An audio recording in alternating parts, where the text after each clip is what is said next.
Brought to you by Agilus Diagnostics. Health test की बात आती है तो मैं भरोसा करता हूँ India's largest diagnostics company Agilus diagnostics. खुद को टेस्ट करते रहो। माननीय मंत्री श्री सौरभ भारद्वाज जी सुबह से चल रही चर्चा का उत्तर देंगे। अध्यक्ष जी, बहुत बहुत धन्यवाद कि आज सदन के अंदर हमारे 10,000 से ज़्यादा बस मार्शलों के विषय में चर्चा की जा रही है। ये चर्चा सदन में कई बार हो चुकी है। कई बार इसको लेके सदन के अंदर रेजोल्यूशन पास हो चुके हैं। बार बार सदन की तरफ से कहा गया कि इन बस मार्शलों को वापस लिया जाए। पिछली दफ़ा जब रेजोल्यूशन रखा गया, एक बार कुलदीप कुमार जी द्वारा रखा गया है, एक बार दिलीप पांडे जी द्वारा रखा गया है, सब में कहा गया कि इनको वापस ले लिया जाए। दिलीप पांडे जी की तरफ से 29 फरवरी 2024 में ये प्रस्ताव रखा गया। सभी civil marshals, civil defence volunteers को बस मार्शल के रूप में बहाल किया जाए। ये मुख्य मांग जो है हमारी रही है। अब 26 सितंबर 2024 को विजेंद्र गुप्ता जी एक नया प्रस्ताव लेके आए। मैं बात मानता हूँ। इन्होंने कहा कि नहीं, ये बहाल नहीं किया जाए, इनको रेगुलराइज किया जाए। ये कहानी में नया ट्विस्ट विजेंद्र गुप्ता जी लाए। और उसके बाद हमने इसी सदन में लाइन जुड़वाई कि हम इसके लिए तैयार हैं, मगर ये होगा तब जब चुनी हुई सरकार और लगाए हुए उपराज्यपाल एक साथ बैठ के कोई फैसला करें, वरना ये बस मार्शल फुटबॉल की तरह इधर से इधर, इधर से इधर फेंके जाएंगे। यही चर्चा हुई। और तब श्राद्ध चल रहे थे, 26 सितंबर का श्राद्ध था। मैंने कहा कि पहला नवरात्र जो है वो 3 अक्टूबर का है। पहले नवरात्रे के दिन शुभ अवसर पे सारा सदन, सारे आम आदमी पार्टी के विधायक, सारे भारतीय जनता पार्टी के विधायक, सारे मंत्री और मुख्यमंत्री एलजी साहब के यहाँ जाएंगे। यहां तक कहा गया रेजोल्यूशन के अंदर, ये सरकार वचनबद्ध है, जिस कागज पे कहेंगे एलजी साहब, जिस डॉक्यूमेंट पे कहेंगे, जिस फाइल पे कहेंगे, उस पे ये सरकार साइन करके आएगी। यहां तक का वचन जो है इस हाउस में चुनी हुई सरकार ने दिया। वो रेजोल्यूशन पास हुआ। और जब 3 अक्टूबर को वहां जाने की बात हुई तो सारे के सारे बस मार्शल वहां पे इकट्ठे हो गए एलजी साहब के घर के सामने। वहां मैं, मेरे साथ कई अन्य मंत्री, कई सारे विधायक साथी भी गए।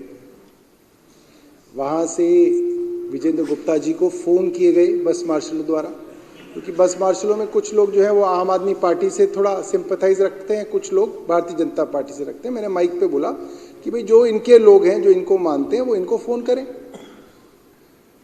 उन लोगों ने इनको फ़ोन किए। इन्होंने कहीं बोला कि मैं छतरपुर में हूँ या मांडी में हूँ, कहीं पे हूँ, और उन्होंने बोला कि वो तो वहाँ है। तो मैंने कहा तो वो तो दिल्ली में ही है, आ जाएं, हम बैठे हैं।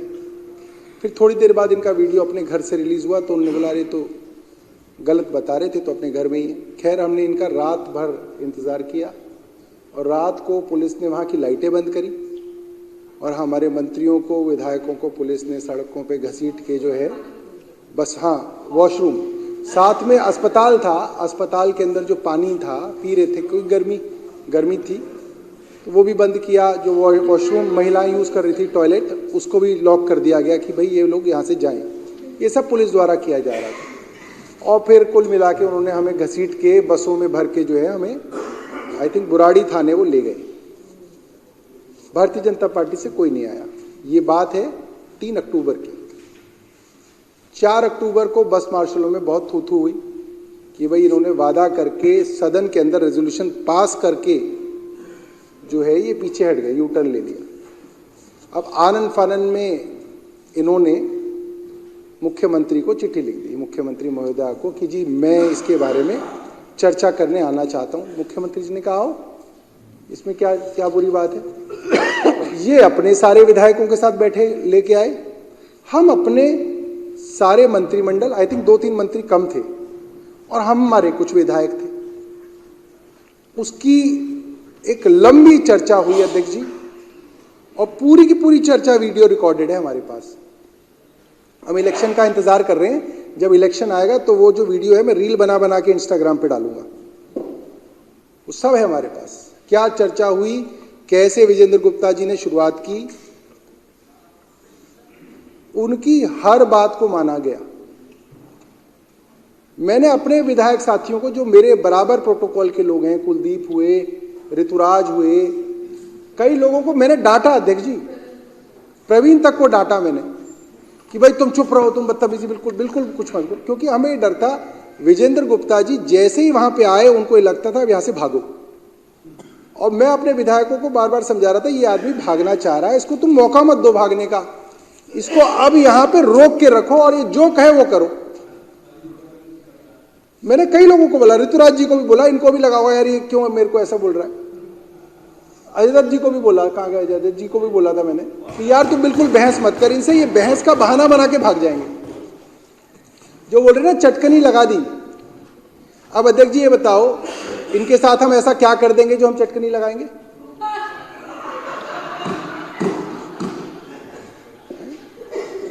ये तो बड़ी अजीब बात है।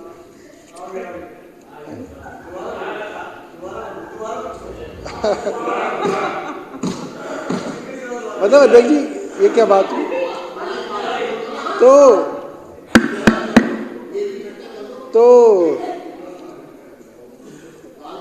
तो अध्यक्ष जी इन्होंने कई बार, अच्छा इनके खुद के साथियों के बयान में ये बात साबित हो गई कि हमें टॉयलेट भी नहीं जाने दे रहे थे। भाई क्यों नहीं जाने दे रहे थे टॉयलेट? टॉयलेट के लिए कोई रोक सकता है?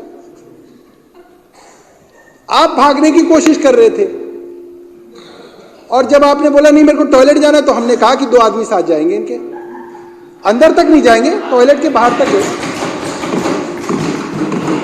कोई हमने इसको अच्छा सुनिए, चलिए ठीक है ठीक है ठीक है। वो सब कुछ वीडियो रिकॉर्डेड है, सब कुछ वीडियो रिकॉर्डेड है। और अध्यक्ष जी, हाँ अरविंद जी आप बैठिए प्लीज, बैठिए। अब अध्यक्ष जी एक बात बताइए, इसका मतलब ये बात साफ हो गई ना कि वहां ये चर्चा से भागना चाह रहे थे क्योंकि ये फंस गए थे, क्योंकि हमारे पास वीडियो रिकॉर्डेड है। इनकी तरफ कोई हिंसा नहीं हुई, कुछ नहीं हुई, पूरी बातचीत हो रही थी। तो अब क्या हुआ कि विजेंद्र गुप्ता जी, विजेंद्र जी अब ये बात ठीक नहीं है। अब विजेंद्र गुप्ता जी जो थे, जब आप बोलते हैं तो बाकी लोग बोलते हैं, परेशानी होती है। मैं रोकना हुआ ठीक है, कोई बात आप भी तो कहते हैं, आप भी तो कह रहे थे, नहीं आप भी कह रहे थे बहुत। नहीं बैठिए प्लीज बैठिए। तो सर इनके जो नेता उस वक्त सबसे बड़े थे, उन्होंने छुप के पुलिस को फोन कर दिया, जो भी थे। अब पुलिस के डीसीपी आ गए, एसीपी आ गए, एसएचओ आ गए, और वो मुस्कुरा रहे हैं कि जी यहाँ पे किसने कॉल किया? गुप्ता जी कहा किसने किया? अरे तुमने ही तो किया, और किसने किया? और फिर अजय दत्त जी ने पूछा कि भाई तुम कैसे आ गए अंदर, पुलिस वालों का क्या काम है यहाँ पे? सारे के सारे मंत्री हैं। तो ये जो है, अगर बातचीत चल रही होती तो तुम्हें यहां बताने की क्या जरूरत है? अगर बातचीत चलती है तो चुपचाप चलती है, तुम खुद ही बता रहे हो बातचीत चल रही है, ऐसे नहीं चलती बातचीत। तो इन्होंने चुपचाप फोन भी किया, और ये जितने बस मार्शल वहां पे बैठे हुए थे अध्यक्ष जी, वहां पे करीब 10-15 बस मार्शल बैठे थे, उन सब ने प्रत्यक्ष तौर पे देखा कि इनका वहां पे क्या जो है पूरा का पूरा जो है कंडक्ट था। और बड़ी मुश्किल से इनको हमने कहा कि तुम बोलो क्या बोलना चाहते हो। इन्होंने बोला आपकी जो कैबिनेट है वो फैसला कर दे, एलजी साहब तुरंत मान जाएंगे और मैं एलजी साहब से उसके ऊपर साइन कराऊंगा। यही बात थी, हमारे पास रिकॉर्डेड है। बॉटम लाइन ये थी, आपकी कैबिनेट ये कह दे कि बस मार्शल्स को वापस लिया जाए और उसके ऊपर मैं जाके एलजी साहब से साइन कराऊंगा। ये बॉटम लाइन थी। देखिए हमारे पास रिकॉर्डेड है, ऐसा नहीं। और ये इसलिए थी क्योंकि एलजी साहब हमारे कहने से तो साइन नहीं करेंगे। अभी बार बार कह रहे हैं जी विपक्ष से क्यों करा रहे, विपक्ष से नहीं करा रहे, आप सेंट्रल गवर्नमेंट की सत्ता पक्ष हो। आपको उस नाते हम कह रहे हैं कि एलजी आपके लगाए हुए, एलजी वो करेंगे जो आपका आदेश होगा। ये वाली जो चुनी हुई सरकार है ये वो करेगी जो इस हाउस का आदेश होगा। हम इस हाउस के प्रति जवाबदेह हैं, ये हाउस जनता के प्रति जवाबदेह है। तो जनता इनसे कुछ भी करा सकती है और ये हमसे कुछ भी करा सकते हैं, मगर जनता ना तो एलजी से कुछ करा सकती ना इनसे कुछ करा सकती। तो इसीलिए हमने कहा एलजी साहब से साइन कराने की जिम्मेदारी आपकी, कैबिनेट से पास कराने की जिम्मेदारी हम सबकी। अध्यक्ष जी वहीं पे तुरंत सारे लोगों को बुलाया गया। कैबिनेट की मीटिंग के अंदर सारे मंत्रियों ने हूबहू जो रेजोल्यूशन, हमने तो लाइन भी नहीं जोड़ी, हमने ये कहा, हमने अध्यक्ष जी ये कहा कि जो विजेंद्र गुप्ता जी का रेजोल्यूशन है 26 सितंबर 2024 का, वो हम मानते हैं और उसको क्रियान्वित कर दिया जाए। हम इसको जो है अपनी तरफ से प्रपोज करते हैं। सारे मंत्रियों ने उस पर साइन कर दिए। अब अध्यक्ष जी आगे क्या होना था? होना तो ये चाहिए था, ये कहते कि चलो भाई मेरे साथ चलो, मैं अभी साइन करा के लेके आता हूं। यही होना चाहिए ना, जब बात हुई कि आज ही होगा। अब ये वहां से भाग रहे हैं, ये भी वीडियो में, ये अपनी कार से 3 बार उतर गए, अपनी कार से। जब हमने इनके पैर पकड़े कि भाई अब तुम चलो, तब ये हमारे साथ चलने के लिए तैयार हुए। हमें डर था कि ये रास्ते से भाग जाएंगे, इसलिए मुख्यमंत्री महोदया को बोला गया कि आप इनकी कार में बैठो। कार में तो हमने कुलदीप को भी बिठाया था, उन्होंने कुलदीप को उतार दिया। हमने कहा जाए दलितों को कहां बिठाएंगे अपनी गाड़ी में? ठीक है कोई बात नहीं, आपने एक दलित को उतार दिया, उतारा तो है नहीं, क्योंकि तुम में है ही नहीं कोई, तुम में हो तो कोई बताओ साथ में। तो अध्यक्ष जी बड़ी मुश्किल से ये तैयार हुए और ये वीडियो रिकॉर्डेड है। मैं तो ट्विटर पर लाइव चला रहा था, 4000 लोग लाइव देख रहे थे गुप्ता जी को, मुझे नहीं देख रहे थे, इन्हें लाइव देख रहे थे, क्योंकि इनकी गाड़ी के पीछे पीछे मैं अपना लाइव चला रहा था। इन्होंने वहां जो महात्मा गांधी की समाधि आती है, जहां पे कोई यू टर्न लेने की जगह नहीं है, वहां पे इन्होंने मतलब वन साइड वाली रोड पे इन्होंने गाड़ी लेके यू टर्न लेने के चक्कर में थे। और मैंने इनकी गाड़ी रुकवाई, मैंने कहा ये क्या कर रहे हो गुप्ता जी, वहां जाना है एलजी साहब के यहाँ। इनको फिर दोबारा जो है कैमरे की वजह से वापस बैठे, मेरी वजह से नहीं बैठे, क्योंकि 4000 लोग इनको देख रहे थे उस वक्त लाइव ट्विटर पे, और देश भर के लोग इन्हें देख रहे थे। और फिर ये बड़ी मुश्किल से मुख्यमंत्री महोदया को लेके एलजी साहब के घर में घुसे और तुरंत दरवाजे सारे के सारे बंद कर दिए गए कि कोई और आदमी इसमें ना घुस सके। इसके पीछे क्या साजिश थी वो लोग ये जानते हैं। हम सब लोग बाहर थे, हमने कई मैसेजेस दिए, सब कुछ किया कि भी हमें अंदर लो, हम भी तो मीटिंग के हिस्से थे। इन्होंने हमको अंदर नहीं जाने दिया। बहरहाल जब ये उस मीटिंग से बाहर आए तो इन्होंने कहा कि हमारा प्रपोजल एलजी साहब ने मान लिया है और 1 हफ्ते के अंदर अंदर सारे के सारे बस मार्शल वापस बहाल होंगे। इन्होंने कहा, पीटीआई पे इनका रिकॉर्डेड है वो, इनका वीडियो। उस वक्त इनको जिन बस मार्शलों ने रोका कि भाई आप हमें बता के तो जाओ अंदर क्या मीटिंग हुई, जिन लड़कियों ने इनके पैर पकड़े उन लड़कियों को इन्होंने जूते से मारा, इन्होंने लात मारी उन लड़कियों को। इनके जाने के बाद वो लड़कियां हाँ लिखवाई, उसके जाने के बाद वो लड़कियां वहीं पे एलजी हाउस के सामने आंसुओं से रोई वहीं पे मैंने एसएचओ साहब को बुलाया, जो वहाँ के सिविल लाइंस के एसएचओ थे, और मैंने कहा कि देखिए विजेंद्र गुप्ता जी ने और एक पुलिस वाले ने इनको लातें मारी हैं, आप इनकी कंप्लेंट दर्ज कीजिए, इनकी एमएलसी कराइए। ये सब वीडियो पे है। और उनको बड़ी मुश्किल से पुलिस जो है हॉस्पिटल में ले गई। उसके विपरीत गुप्ता जी की तरफ से 2 एफआईआर हमारे लोगों पे दर्ज करा दी गई और बस मार्शलों पे दर्ज करा दी गई, एक आईपी एक्सटेंशन थाने में और एक सिविल लाइंस थाने में, बस मार्शलों पे कि मेरे को बस मार्शलों ने पीटा। इन्होंने बस मार्शलों पे करा दी, लिखा हुआ है उस पर, एफआईआर की कॉपी है मेरे पास, एफआईआर की कॉपी है। अध्यक्ष जी, इसका मन साफ होता है, वो इस तरह के काम नहीं करता। अब इन्होंने बोली कि कई बार ये बात बोला कि भाई बस मार्शलों को लगाया भी इन्होंने और हटाया भी इन्होंने। इन्होंने ये बात 2-3 बार बोली कि बस मार्शलों को लगाया भी चुनी हुई सरकार ने, हटाया भी चुनी हुई सरकार ने। कोई भी आदमी जो थोड़ी भी राजनीति समझता है, थोड़ी भी जो समझता है, वो ये बात समझता है, और ये बस मार्शल भी ये बात समझते हैं। जिन बस मार्शलों को लगाने के लिए सरकार ने बार बार ऑर्डर दिए और सरकार के ऑर्डर्स की वजह से करीब 10,000 मार्शल लगाए गए, उनको वो चुनी हुई सरकार क्यों हटाएगी? ये तो वो हटाएगा जिसके पेट में दर्द है कि क्यों लगे हुए। दूसरी बात, ये जो है ये सिर्फ बस मार्शल्स के साथ नहीं हुआ अध्यक्ष जी, ये सिलसिला पिछले 2 साल से लगातार चल रहा है।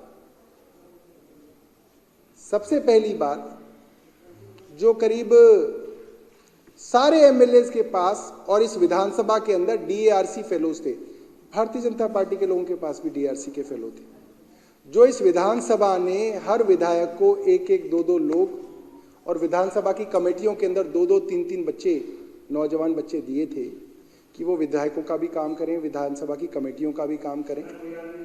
उन सबको लगाया चुनी हुई सरकार ने, हटाया भारतीय जनता पार्टी के एलजी ने, ये ऑन रिकॉर्ड है। उसके बाद जो chief minister urban leadership fellow थे, वो भी सैकड़ों थे, अलग अलग मंत्रालयों में, अलग अलग कॉरपोरेशंस में काम करते थे, उनको भी आईआईटी, आईआईएम्स, टीआईएसएस, बड़े बड़े इंस्टीट्यूट से, बाहर की यूनिवर्सिटी से पढ़ने वाले, पढ़ के आए हुए लड़के लड़कियों को लगाया अरविंद केजरीवाल की सरकार ने, हटाया भारतीय जनता पार्टी के एलजी ने। उसके बाद सरकारी अस्पतालों की ओपीडी के कार्ड बनाने वाले गरीब बच्चे, आप जब किसी अस्पताल में जाते हैं, सबसे पहले ओपीडी का कार्ड बनाता है एक बच्चा कंप्यूटर पे बैठ के, जिसको डेटा एंट्री ऑपरेटर कहते हैं। सालों से वो बच्चे कार्ड बनाते थे और मरीजों के ओपीडी कार्ड फटाफट बनते थे। उनको लगाया अरविंद केजरीवाल की सरकार ने, हटाया भारतीय जनता पार्टी के एलजी ने। उसके बाद स्वीपर कम चौकीदार, हजारों बच्चे हेल्थ डिपार्टमेंट के अंदर लगाए गए, डेली वेज पे लगे हुए थे, गरीब बच्चे सर, और 2 काम करते थे वो एक तनख्वाह के अंदर, स्वीपर भी थे और चौकीदार भी थे। डिस्पेंसरियों में, अस्पतालों में वो जब डॉक्टर आता था तो साफ सफाई भी करते थे और उस डिस्पेंसरी की चौकीदारी भी करते थे। स्वीपर कम चौकीदार, डेली वेज पे बच्चे लगे हुए थे, 15-16 हजार रुपए मिलते थे। लगाया अरविंद केजरीवाल की सरकार ने, हटाया भारतीय जनता पार्टी के एलजी ने। उसके बाद एलएनजेपी के अंदर अध्यक्ष जी, कोरोना के समय में करीब 250 बच्चों को, कोरोना के समय में जब कोई घर से बाहर नहीं निकलता था, वो गरीब माँ बाप के, इस दिल्ली के गरीब बच्चे जिनको नर्सिंग ऑर्डर ही लगाया गया था, क्योंकि अस्पतालों के अंदर कोई इलाज करने वाला नहीं था, मरीजों की देखभाल करने वाला नहीं था, उन्होंने पूरे कोरोना में काम किया, जान की बाजी लगाई, लगाया अरविंद केजरीवाल की सरकार ने, हटाया भारतीय जनता पार्टी के एलजी ने। उसके अलावा अध्यक्ष जी, जिस डिपार्टमेंट में देख लो, लाखों लोगों को इन्होंने नौकरी से हटाया, लाखों लोगों को। जिन जिन को अरविंद केजरीवाल जी की सरकार में छोटी छोटी नौकरियां मिली थी, उन सबको एक एक करके इनके एलजी और इनके एलजी के कहने पे इनके अफसरों ने हटाया है। और वो जो हजारों बच्चे हैं, हजारों युवा हैं, कुछ तो 40-40, 45-45 साल के हो गए, उनके घर में आज चूल्हा नहीं जल रहा, उनके घर में आज राशन नहीं आ रहा, उनके पास आज किराए देने के पैसे नहीं है, उनके पास आज लोन की किस्त देने के पैसे नहीं है। वो सब लोग इनका इंतजार कर रहे हैं, सब लोग इनका इंतजार कर रहे हैं। उन सबको मालूम है आप यहाँ पे भाषण देने के लिए कुछ भी बोल दीजिए, तर्क वितर्क कुतर्क कुछ भी कर दीजिए, कुतर्क का कोई अंत नहीं, और कुतर्क का कोई अंत नहीं। अपनी बात रखने दो। विजेंद्र जी ने 20 मिनट लिए, अब उनको अपनी बात तो रखने दो। अब इस चीज पे आते हैं, अब इस चीज पे आते हैं कि नौकरी देने का काम अरविंद केजरीवाल का है। इन्होंने कई बार कहा है इनकी सरकार का है। अध्यक्ष जी, जो सरकारी नौकरी के अंदर जो सबसे बड़ी चीज होती है जिसकी वजह से लोग सरकारी नौकरियां नहीं देती सरकारें, वो होता है पैसा। सरकारों के पास इतना पैसा नहीं होता कि वो सरकारी नौकरियां दे सकें या इसलिए कोई भी नौकरी दे सके। सरकारों के पास पैसा नहीं है। वरना एक बात बताइए, हर इनकी सरकार में हर राज्य के अंदर लोग वो हैं, अनएम्प्लॉयड हैं, बेरोजगार हैं। बेरोजगार को रोजगार देना अगर इतना आसान होता तो सब दे देते। पैसा नहीं है सरकारों के पास, रोजगार कैसे देंगे? उनके ऊपर बड़े बड़े जो है कर्ज हैं। आज दिल्ली के अंदर अगर रोजगार दिया जा रहा है वो इसलिए दिए पा रहे हैं क्योंकि चुनी हुई सरकार के पास पैसा है। मगर रोजगार देने का जो प्रोसेस है, ये विडंबना है देश की, दिल्ली की खास तौर पे, कि जो 232 डॉक्टर लगाए गए उनको 1 लाख 1.25 लाख रुपए तनख्वाह तो अरविंद केजरीवाल की सरकार देगी, आम आदमी पार्टी की सरकार देगी। मगर उनको लगाने की जो प्रक्रिया है, उनको जो ऑफर लेटर और अपॉइंटमेंट लेने की प्रक्रिया है, वो एलजी साहब करेंगे एनडीएमसी के सेंटर में। और मैं फोटो लाया हूं, ये कह रहे हैं ना कि प्रक्रिया लगाने की इनके पास है। वो बर्स मार्शल हैं और ये सारे टीवी के कैमरा है, वो देखेंगे। ये जो है, मैं आपको एक एक करके सारी जो है, ये देखिए, Delhi LG distributes appointment letters to 629 government employees. देखिए, इसमें अरविंद केजरीवाल की फोटो है या आतिशी की फोटो लगी है। 629 लोगों को नौकरी दी, तनख्वाह देगी हमारी सरकार, और फोटो खिंचाएंगे ये। क्यों? क्योंकि ये प्रोसेस इन्होंने उसके ऊपर कब्जा कर लिया है। एक गलत कानून पास करके पार्लियामेंट के अंदर सुप्रीम कोर्ट का फैसला पलट के ये अपॉइंटमेंट का प्रोसीजर और अपॉइंटमेंट देने का जो काम है वो इनके हाथ में आ गया छल कपट से। एक नहीं है, और भी है अध्यक्ष जी, मैं और भी दिखाता हूं इनके। ये देखिए, LG Saxena distributes appointment letters to 47 victims of 1984 anti Sikh riots. ये दे रहे हैं पैसा, इसका पैसा तो चुनी हुई सरकार दे रही है। इनका क्या है? इनके पास तो है ही नहीं कुछ। मगर देखिए, हर रोज फोटो इनकी छपती है, हर रोज छपती है। और भाई, अगर तुम्हारे पास नहीं है अपॉइंटमेंट देने का काम, तो तुम फोटो क्यों छुपा रहे हो? और अध्यक्ष जी, इसके अंदर फोटो के अंदर देखिए कौन कौन है। एलजी हैं, चीफ सेक्रेटरी हैं, एमसीडी के कमिश्नर जो उस वक्त रेवेन्यू सेक्रेटरी थे अश्विनी कुमार हैं, उस वक्त के ट्रांसपोर्ट कमिश्नर और अब एलजी के जो प्रिंसिपल सेक्रेटरी हैं आशीष कुंद्रा हैं। इसमें तो मुख्यमंत्री है ही नहीं, ना कोई मंत्री है। इसमें तो सिर्फ एलजी है और एलजी के सारे जो है लगाए हुए अफसर हैं। अब सवाल ये आता है कि षड्यंत्र किसका था? क्योंकि बार बार सवाल आता है कि अरे नहीं, अरविंद केजरीवाल जी के कहने पे जो है हटा दिया गया। अरे भाई, तुम इतनी मान रहे हो अरविंद केजरीवाल की, तो हमें पहली बार पता चला। अरविंद केजरीवाल जी के कहने पे हटाया था। बार बार कहते हैं लोग, अरे अरविंद केजरीवाल जी के कहने पे तुमने हटाया, तो अरविंद केजरीवाल जी ने चिट्ठी में जिन षड्यंत्रकारियों के नाम लिखे, उन अफसरों को क्या किया तुमने? उनको तो तुमने नहीं हटाया। इसके अंदर है अध्यक्ष जी, ये षड्यंत्र कब से शुरू हुआ और इस षड्यंत्र की शुरुआत कब से हुई, ये जानना बस मार्शलों के लिए भी बहुत जरूरी है और इस सदन के लिए भी बहुत जरूरी है। 2015 में बस मार्शल दिल्ली सरकार द्वारा, चुनी हुई सरकार द्वारा लगाए गए। उसके बाद से लगातार, मैं छोटी छोटी चीज़ों में नहीं जाना चाह रहा, उसके बाद से लगातार इन बस मार्शलों को जो है तनख्वाहें देते रहे। 2022-23 में इसी सदन ने, अध्यक्ष जी आपकी अध्यक्षता के अंदर, 280 करोड़ रुपए पास किए इन बस मार्शलों की तनख्वाह के लिए। 280 करोड़ रुपए ये नहीं देते थे, ये सदन देता है, ये चुनी हुई सरकार देती थी 280 करोड़ रुपए, इनका कोई लेना देना नहीं था इसके अंदर। उसके बाद हुआ ये अध्यक्ष जी कि इनके सबसे चहेते जो अफसर हैं, परिवहन प्रमुख सचिव, 29 अगस्त 2023 को ये शुरुआत हुई, 12 जनवरी 2023 को 2022-23 का इस सदन ने 280 करोड़ रुपए मंजूर किया। कई सालों से वित्त विभाग बस मार्शलों के वेतन के लिए पैसा जारी करता आ रहा है और समय समय पर वेतन भी मिलता रहा है, लेकिन 12 जनवरी 2023 को वित्त विभाग ने कई सवाल उठाने शुरू कर दिए। विभाग ने परिवहन विभाग से कहा कि या तो बस मार्शलों की व्यवस्था को सही योजना के तहत नियमित किया जाए या फिर इसे पूरी तरीके से बंद कर दिया जाए।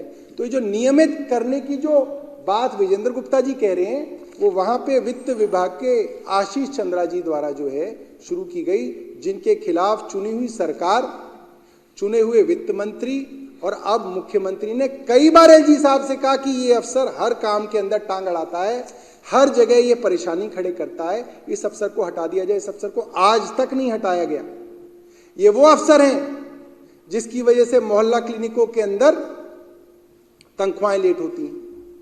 ये वो अफसर हैं जिनकी वजह से 4-4 महीने तक बुजुर्गों को पेंशनें नहीं मिलती हैं। ये वो अफसर हैं जिसकी वजह से अस्पतालों के अंदर गरीब डेटा एंट्री ऑपरेटरों को हटाया गया। ये वो अफसर हैं जिनकी वजह से 10,000 बस मार्शलों को हटाया गया। आशीष चंद्र वर्मा, ये तुम्हारा फूफा लगता है, तुमने इसको क्यों रखा हुआ है? अब तक तुमने इसको क्यों नहीं हटाया? मुख्यमंत्री लिख के दे चुके हैं कि इसको हटाओ, ये उसको हटाते नहीं है। क्यों? क्योंकि ये वही काम कर रहे हैं जो ये भारतीय जनता पार्टी और इनके एलजी चाहते हैं, इसलिए ये आज तक है। अब दूसरे अफसर, वो भी इनके बिल्कुल खास है। 29 अगस्त 2023 को परिवहन मुख्य सचिव श्री आशीष कुंद्रा ने एक नोट लिखा, जिसमें उन्होंने कहा कि सिविल डिफेंस वॉलंटियर्स को बस मार्शल के रूप में तैनात करना स्थायी समाधान नहीं है। उन्होंने सुझाव दिया कि अब सीसीटीवी कैमरे और पैनिक बटन जैसी सुरक्षा सुविधाएं काफी हैं। उन्होंने यह भी कहा कि कंडक्टर को मार्शल की तरह काम करने के लिए कुछ अतिरिक्त ट्रेनिंग और वेतन दिया जा सकता है। साथ ही उन्होंने सितंबर तक वेतन के बारे में बात है।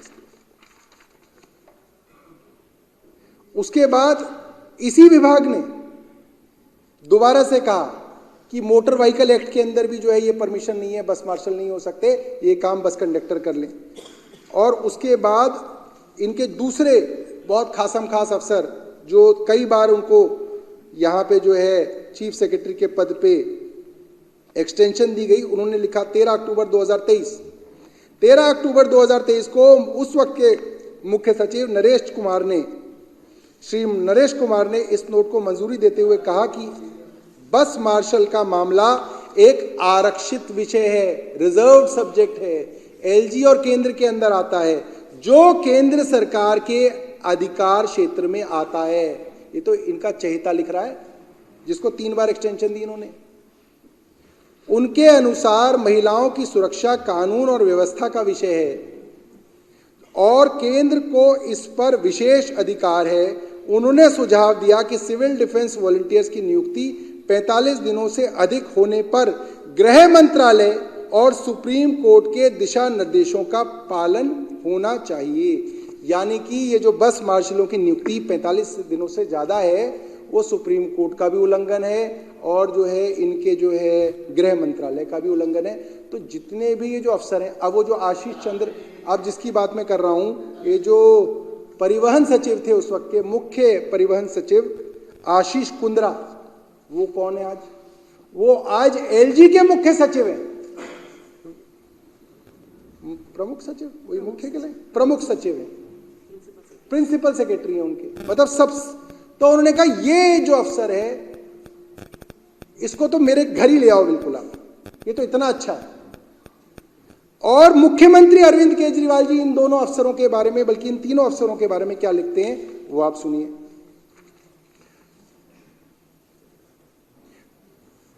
अरविंद केजरीवाल जी ने लिखा, उपराज्यपाल ने 31 अक्टूबर 2023 को अपनी नोट में यह प्रस्ताव लागू नहीं किया और मामले को, यह प्रस्ताव जो दिया था कि इनको बहाल कर दिया जाए, और मामले को राष्ट्रपति के पास भेजने का फैसला नहीं लिया।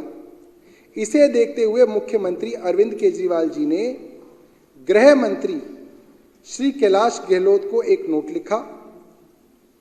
श्री आशीष कुंद्रा, प्रधान सचिव परिवहन, एवं श्री आशीष वर्मा, प्रधान सचिव वित्त के खिलाफ निलंबन एवं अनुशासनात्मक कार्रवाई की प्रक्रिया शुरू की जाए, जिसको बाद में भेजा भी गया और उनके ऊपर कोई जो है डिसिप्लिनरी प्रोसीडिंग भी नहीं की गई, कोई भी जो है सस्पेंशन नहीं किया गया। इसका मतलब ये इनके चहेते अफसर हैं। जिन अफसरों से ये पूरा का पूरा षड्यंत्र कराया गया और लगातार गरीबों के खिलाफ षड्यंत्र कराए गए, वो भारतीय जनता पार्टी और इनके एलजी के बिल्कुल चहेते अफसर हैं।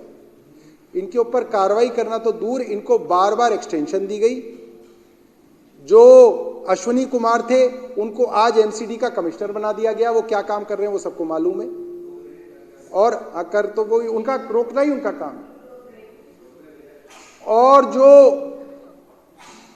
आशीष कुंद्रा थे उनको जो है उन्होंने अपना जो है प्रिंसिपल सेक्रेटरी बना लिया। अब बात आती है कि गुप्ता जी को बुला लिया जाए तो हम आगे की बात करें, क्योंकि उनका होना सर बहुत जरूरी है। वरना देखो वो जब मैं बात करने पे आया हूं तो भाग गए, क्योंकि अभी जो है मौके की बात है। अब वो बेचारे गांधी जी हैं, वो क्या करेंगे गांधीनगर से। अब यही होता है जब कुंडी नहीं लगाई जाती तो।